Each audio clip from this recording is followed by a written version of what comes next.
আয়েশা রাদিয়াল্লাহু তাআলা আনহার কামরার মধ্যে নবী গুনগুন করে কান্না করতেছে।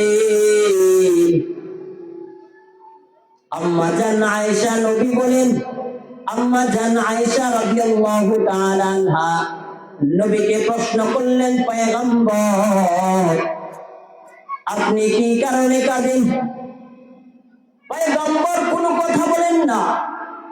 আবার যখন প্রশ্ন করলেন, পয়গম্বর আমি আয়েশাকে কোনো বেয়াদবি করে ফেললাম কিনা?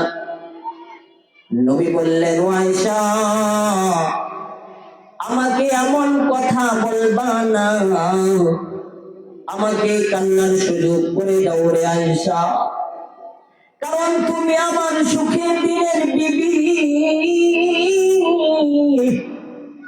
আয়েশা আমার জীবনে এমন একটা সময় ছিল বড় কঠিন, ওই সময় আমার পাশে কেউ ছিল না, আমার আপন ছিল খাদিজা। আমি কালিমার দাওয়াত দিতে মানুষের বাড়ি বাড়ি যাইতাম রে আয়েশা।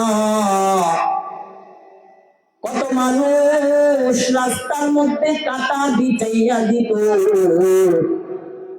আমি পয়গম্বর যদি কাটার মধ্যে পাড়া দিয়ে ইসলামকে যেন, ইসলামের দাওয়াত যেন দিতে না পারি, ইসলামের দাওয়াত দেওয়া বন্ধ করার জন্য এই চেষ্টা করেছি। ও আয়েশা আমি কালিমার দাওয়াত দিতে মানুষের বাড়ি বাড়ি যখন যাইতাম, কত মানুষ আমাকে থুতু দিত, কত মানুষ আমাকে পাগল বলতো।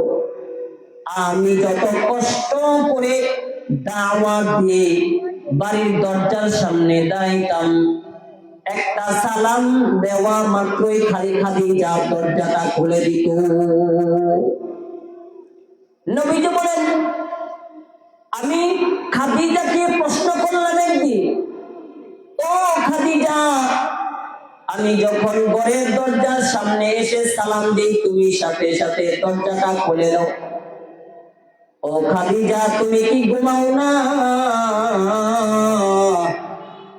খাদিজা চোখের পানি ফেলে কান্না করতেছে আর বলে, খোদার কসম পয়গম্বর আপনি যতক্ষণ করে আসেন না,